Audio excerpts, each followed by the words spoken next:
اپنے پیارے حبیب علیہ السلام کو عطا فرمائی ہے، کسی نبی کو نہیں عطا فرمائی۔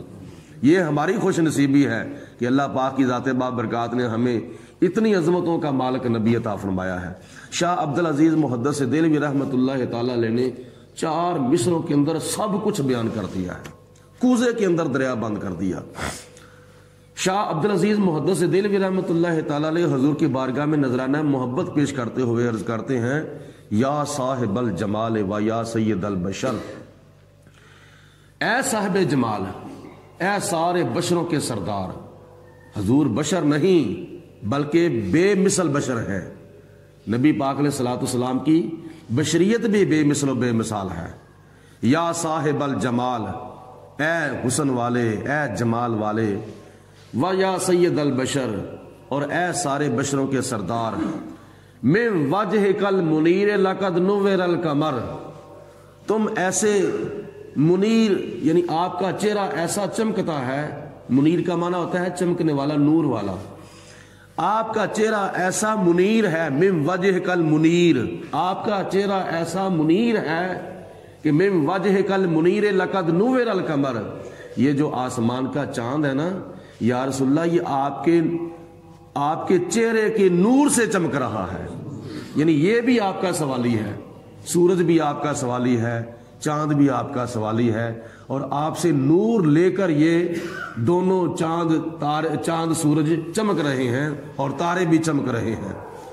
اور تیسرے مصرے میں حضرت شاہ عبدالعزیز محدث دہلوی حضور کی بارگاہ میں عرض کرتے ہیں، لا یمکن الثناء کما کان حقہ، یا رسول اللہ آپ کی صفت و ثنا کما حقہ کون کر سکتا ہے؟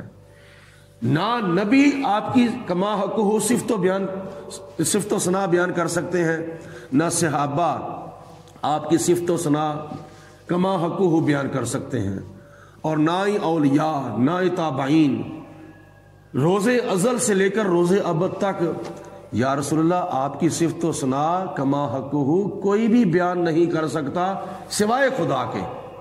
اللہ پاک کی ذات بابرکات کے سوا آپ کی مکمل طور پر کما حقہ صفت و ثنا کوئی بھی بیان نہیں کر سکتا۔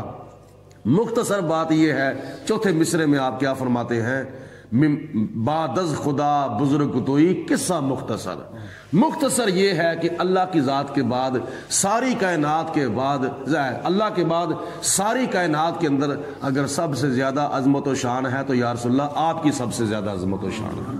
پوری کائنات میں تحت الثری سے لے کر عرش اولا تک، مشرق سے لے کر مغرب تک، شمال سے لے کر جنوب تک، پوری کائنات میں اگر خدا کے بعد سب سے زیادہ درجہ، مقام، شان ہے تو یا رسول اللہ صرف اور صرف وہ آپ کی ہستی ہے۔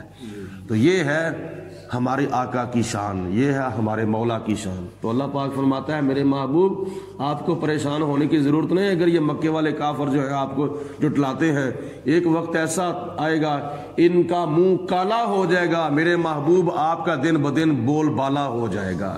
مٹ گئے مٹتے ہیں مٹ جائیں گے دشمن تیرے، نہ مٹا ہے نہ مٹے گا کبھی چرچا تیرا۔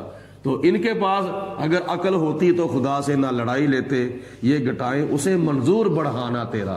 یہ لوگ مکے والے آپ کی شان گٹاتے ہیں، میرے محبوب اللہ فرماتا ہے میں آپ کی شان کو دن بدن اور زیادہ کرتا ہوں، بڑھاتا ہوں۔ تو آپ ان کو فرما دو کہ میرا عمل میرے لیے ہے اور تمہارا عمل تمہارے لیے ہے۔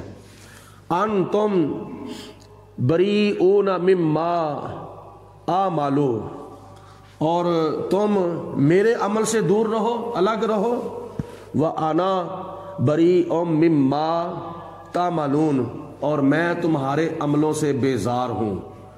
اگر تمہیں میرے عمل اچھے نہیں لگتے تو تم دور رہو میرے عملوں سے، لیکن میں تمہارے عملوں سے بہت بیزار ہوں، بڑا متنفر ہوں۔ وَمِنْهُمْ مَنْ يَسْتَمِعُونَ إِلَيْكَ، اے میرے حبیب علیہ السلام ان میں کچھ مشرک وہ بھی ہیں جو آپ کی طرف کان لگاتے ہیں، کان لگا کر سنتے ہیں، لیکن کانوں سے سنتے ہیں، دل کے کانوں سے نہیں سنتے۔ آفَأَنْتَ تُسْمِعُ الصُّمَّ، کیا آپ ان دل کے بیروں کو سنا لیں گے جن کے دل ہی بہرے ہو چکے ہیں، جن کے دل کے کان ہی بند ہو چکے ہیں، کیا آپ ان کو سنا لیں گے؟ تو اس کے باوجود حضور ان کو تبلیغ کرتے رہے ہیں۔ اصل وجہ یہ ہے کہ جو حضور علیہ السلام پر ان کا حق تبلیغ تھا، نبی پاک علیہ السلام وہ حق تبلیغ ادا کر رہے تھے۔ وَلَوْ كَانُوا لَا يَعْقِلُونَ، اور اگرچہ وہ عقل نہیں رکھتے۔ وَمِنْهُمْ مَن يَنظُرُ إِلَيْكَ، اے میرے محبوب علیہ السلام ان مشرکوں میں سے بعض مشرک ایسے بھی ہیں جو آپ کو دیکھتے ہیں، لیکن یہ سر کی آنکھوں سے دیکھتے ہیں، دل کی آنکھوں سے نہیں دیکھتے۔ اگر دل کی آنکھوں سے دیکھتے تو حضور آپ کا کلمہ پڑھ جاتے، جیسے صحابہ کرام نے دل کی آنکھوں سے دیکھا تھا تو اللہ پاک کی ذات بابرکات نے ان کو دولت ایمان سے مالا مال فرما دیا ہے۔ تو یہ تو سر کی آنکھوں سے دیکھتے ہیں، یہ تو تنقیدی نظر سے دیکھتے ہیں۔ تو آفَأَنْتَ تَهْدِي الْعُمْيَ، اے میرے حبیب علیہ السلام کیا آپ ان کو ہدایت کا راستہ دکھائیں گے جو دل کے اندھے ہیں، جن کو دلی طور پر نظر ہی نہیں آ رہا؟ وَلَوْ كَانُوا لَا يُبْصِرُونَ، اور اگرچہ وہ کیا نام ہے ان کو دلی طور پر کچھ راستہ نظر ہی نہیں آتا، ظاہری طور پر تو دیکھتے تھے لیکن دلی طور پر ان کو کچھ نظر نہیں آتا تھا، یعنی اسلام کا راستہ ان کو نظر نہیں آتا تھا۔ ان اللہ، بے شک اللہ تعالیٰ، لا یظلم الناس شیئا، بے شک اللہ تعالیٰ ان لوگوں پر ظلم نہیں کرتا، ان لوگوں پر تو خدا تو ظلم نہیں کرتا۔ ولکن الناس انفسہم یظلمون، لیکن یہ مکے کے مشرک، مکے کے کافر خود ہی اپنے جانوں پر ظلم کرتے ہیں۔ اللہ پاک تو ان کے اوپر ظلم نہیں کرنا چاہتا، لیکن یہ خود ہی اگر ظلم کریں تو پھر ان کے اپنے نصیب ہیں، یہ ان کے اپنے مقدر ہیں۔